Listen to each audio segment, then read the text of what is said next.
President Biden has approved the deployment of another Patriot missile system to Ukraine. The systems will be moved to Ukraine from their current location in Poland, which we will not disclose.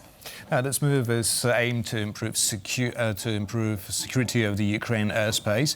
And to understand this topic better, we are now joined by Benjamin Schmitt, Senior Fellow at the University of Pennsylvania, who specializes in European strategy, security, transatlantic national security, export control policies and modern sanctions regimes. Good evening.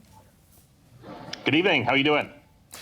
Good, Very well, good. thank you. Now that we know that Ukraine will receive one more Patriot system, we are feeling pretty good about it. But can really two such systems, because that's how many are currently in Ukraine, protect Ukrainian cities? President Zelensky was calling for at least 7 to make his people safe. Well, look, I mean, obviously more than one is needed. One more is always better than no more. But that means that some strategic decisions have to be made about where placement will take place. As you said, these will be sensitive, secret locations, but one can only assume that there is a major push by the Russians, the Russian military near Kharkiv. And so obviously a greater focus on air defense is needed there to protect both the civilian population of the outskirts of Kharkiv, where the fighting is going on, the city itself, which has been pummeled by missile attacks launched from the Russian Federation for some time. And the region in general for strategic stability of the front line itself when it comes to the Ukrainian military. But the other side of things is protection of critical energy and telecommunications infrastructure. This is absolutely vital, especially when we're looking at an energy system that has been absolutely rocked by Russian attacks that are aimed at basically causing misery for the Ukrainian population. The Ukrainian government has reportedly said publicly that almost 50% of power generation capacity in the country has been destroyed by the Putin regime over the past several months. And this is something we really need to look at much harder when it comes to more air defense for Ukraine.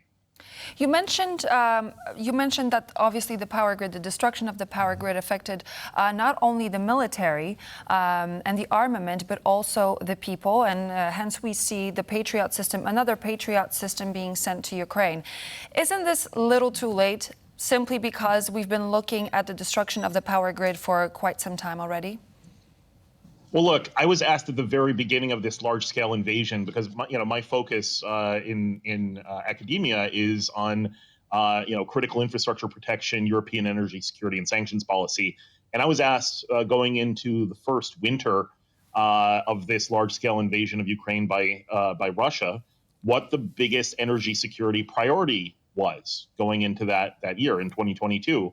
And interlocutors were surprised to hear me say air defense. It has nothing to do with cybersecurity. It has nothing to do with, diversification of routes and regulatory policy, more of the bread and butter of what we think of when we think of European energy security, at least traditionally. Now we're talking about military systems. And this is, key. This set of Patriot missile batteries is key to protecting that infrastructure. And, you see a lot of commentators looking at this, simply from a military side and saying, we're sending, quote unquote, so much to Ukraine. This is going to cost a lot. It's a big investment, all these sort of things. What do you think the relative cost is going to be if Russia continues to destroy Ukraine's energy system and creates not only a continued, difficulty, but a much larger humanitarian crisis than we've even seen thus far across the entire country? This is something that has to be in the front of minds at the G7 Leaders Summit coming up later this week. And of course, we need to think about this early and often. So yes, it has been too late. We can't say that it's too little too late, because that would mean kind of admitting to stopping this support. We need to step up the support to make sure that we don't have, one of these systems your colleague was saying is, over $1 billion, and you have missiles that cost in the millions of dollars. Power generation capacity for a country the scale of Ukraine is in the tens to hundreds of billions of dollars if you had to replace all of that infrastructure. And so the G7, transatlantic community, the EU, needs to step up air defense and make that its number one energy security priority as it supports the energy security of Ukraine against Russia's onslaught. All right. So to sum up, why do you think Russians are concentrating their attacks on Ukraine's power grid to exhaust the West and Ukraine as well financially, or is it a preparation, for some major offensive this summer? I think all of the above. I don't know as much that it has to do with military strategy in the traditional sense. I think that with or without, obviously, the more intact energy system that the Ukrainian population, in particular the Ukrainian military, is operating and interfacing with, it's better militarily for the Ukrainians. But yeah, I think the biggest priority for the Kremlin is to exacerbate and reduce the will of the Ukrainian people to resist. And of course, that has not stopped, and I don't anticipate that stopping anytime soon. Or ever, frankly, when it comes to standing up to Russian aggression. But again, this is something that we have to think of in terms of relative cost. When we think about, again, the seizure of Russian assets abroad that we've been hemming and hawing for 2 years plus on what should we do with this, and is it okay? Should we be supporting Ukraine with this? It's a bit of a hot potato situation. Yes, and yes. Mm-hmm. Yeah. Definitely. So we're talking about helping Ukraine actually protect itself by increasing its air defense, hence the Patriot system. But what about fighter jets? Because this conversation's been going on for a very long time.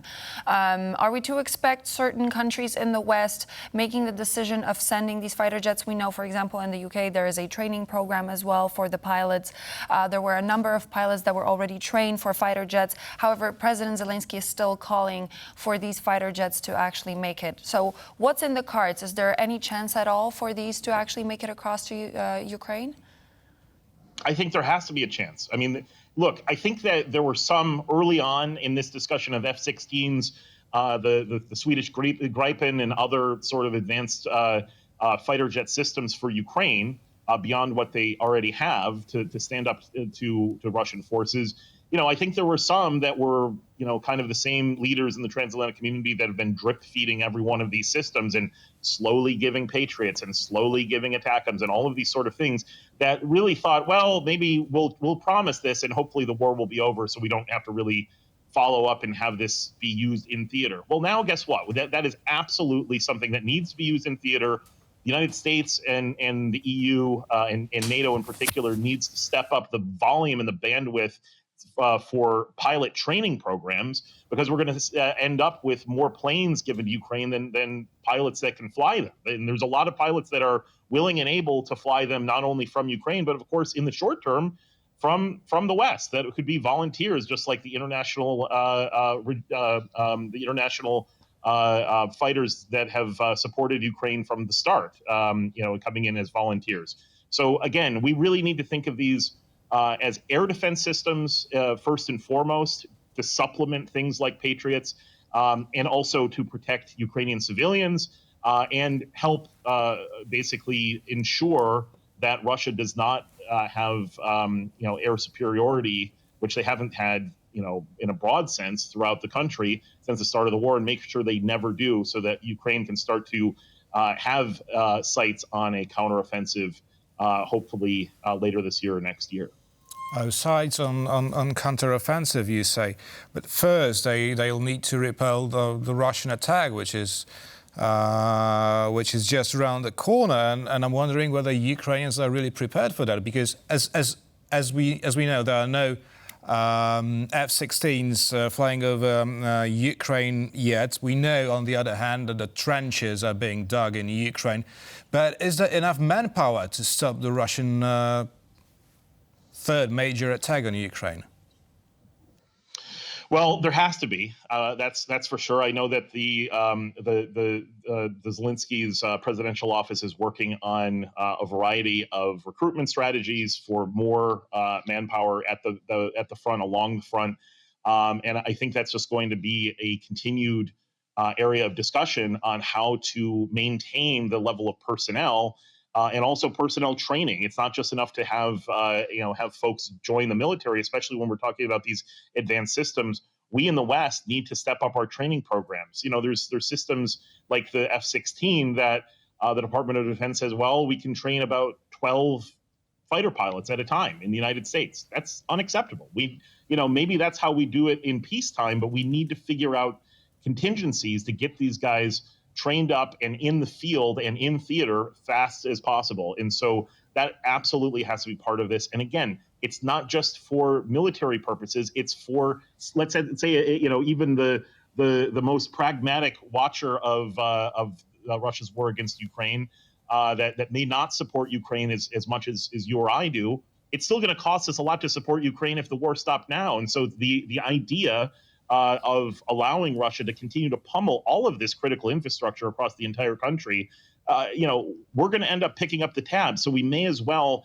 dip into those Russian frozen asset funds and protect the infrastructure now, because protecting infrastructure is going to ultimately cost a lot less than rebuilding a country from scratch. But when we're talking about protecting the land and protecting the country, it is also important to remember that there has to be manpower behind it. Do you think that 2 years into the war, Ukrainians have enough manpower in order to fight? Because we already know that the fortifications have been dug out. Things are in preparation, but are there enough people to actually do the fighting? Again, as I just said, I think that is something that both the Rada and Zelensky's presidential office are working on. And I can't make an assessment from a military standpoint. I mean, a lot of those numbers are rightfully so classified, and I don't know them anyways. And so I think that the Ukrainian government is going to do everything they can to make sure that they can hold the line and integrate the systems that we in the West took way too long to fund and send this year, especially our Congress taking 6 months to basically delay a next normal tranche of support for Ukraine. Once those systems are in and the manpower is around them, then I think that the lines will absolutely stabilize, and Russia is going to run out of their window of opportunity here, where the West's delays and hesitancy have caused this weakness on the Ukrainian side. But that weakness will be temporary. I'm sure of it. And I know that the Ukrainian military will hold the line and push forward going forward in the future. Benjamin Schmitt, Senior Fellow at the University of Pennsylvania, was our guest tonight. Thank you very much for sharing your views with us. Thank you so much.